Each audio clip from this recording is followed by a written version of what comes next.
ప్రభుత్వం పెడుతున్న ప్రతి సంక్షేమ పథకంలో ఈనాడు రాష్ట్రంలో దేశానికి ఆదర్శంగా నిలబడే ఇందిరమ్మ ఇల్లు 4.5 లక్షలు మన ఇస్తే అన్ని ఇళ్లను మహిళల పేర్ల మీదనే మనం మంజూరు చేసినాం.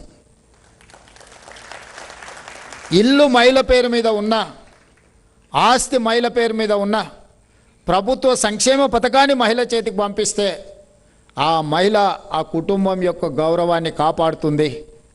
ఆ కుటుంబంలో ఉండే పిల్లలకు సరైన మార్గాన్ని, దశ దిశ నిర్దేశాన్ని మహిళ ఇవ్వగలుగుతుంది. మహిళకు ఆర్థిక స్వావలంబన వచ్చినప్పుడే ఆ కుటుంబానికి గౌరవం దక్కుతుంది, ఆ కుటుంబం నిలబడుతుంది సమాజంలో. ఈరోజు ఆ బాధ్యతను ఉమెన్ ఎంపవర్మెంట్ పలకడానికి సింపుల్ వర్డ్ ఉండొచ్చు, కానీ దాన్ని అమలు చేస్తే ఈరోజు తెలంగాణ రాష్ట్రంలో 67 లక్షల మంది స్వయం సహాయక సంఘాల మహిళా సభ్యులు ఉన్నారు. ఈ 67 లక్షల స్వయం సహాయక సంఘాల సభ్యులకు 2 సంవత్సరాలలో 57,000 కోట్ల రూపాయల బ్యాంక్ లోన్ లింకేజ్ మన ప్రభుత్వము శ్రీమతి ధనసరి సీతక్క గారి నేతృత్వంలో ఈరోజు వాళ్ళకు ఆర్థికంగా బ్యాంకులతో లింకేజ్ 60 దాకా. నేను లాస్ట్ టైం రివ్యూ చేసినప్పుడు 57,000 ఉండి ఇప్పుడు సీతక్క చెప్తుంది అది 67,000కు చేరుకున్నది అని. 60,000 కోట్ల రూపాయల బ్యాంకు రుణాలను మహిళా సంఘాలకు అందించడం ద్వారా వ్యాపారాలలో వాళ్ళను భాగస్వాములను చేసి వ్యాపారాలలో వాళ్ళను రాణించడమే కాకుండా ఆర్థికంగా నిలబడే కార్యక్రమాన్ని ఈరోజు రాష్ట్ర ప్రభుత్వం తీసుకున్నది.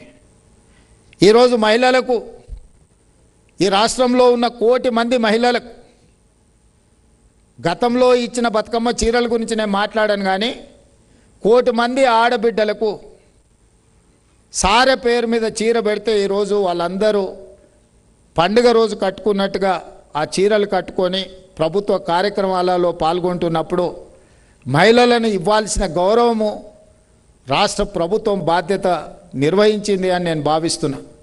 అదేవిధంగా ఈ రాష్ట్రంలో 10,000 ఆర్టీసీ బస్సుల్లో 28 నెలల్లో మహిళలకు మహాలక్ష్మి పథకం ద్వారా ఉచిత ప్రయాణాన్ని అందిస్తే ఈ 28 నెలలలో రాష్ట్ర ప్రభుత్వము మహిళల యొక్క ఉచిత బస్సు ప్రయాణానికి 10,000 కోట్ల రూపాయలు ఖర్చు పెట్టిన రాష్ట్రం ఈ దేశంలోనే తెలంగాణ రాష్ట్రం.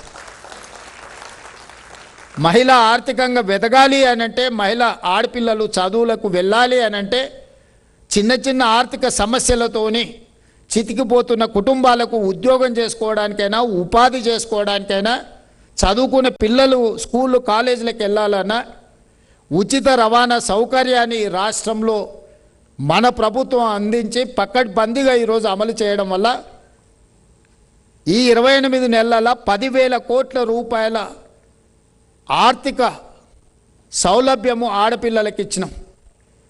10,000 కోట్లు వాళ్ళ తరఫున నేను ఆర్టీసీకి చెల్లించిన అంటే 10,000 కోట్ల రూపాయలు మహిళలు వాళ్ళ నగదును వాళ్ళు భద్రపరుచుకున్నట్టు, మిగిలించుకున్నట్టు, అది వాళ్ళ సేవింగ్స్.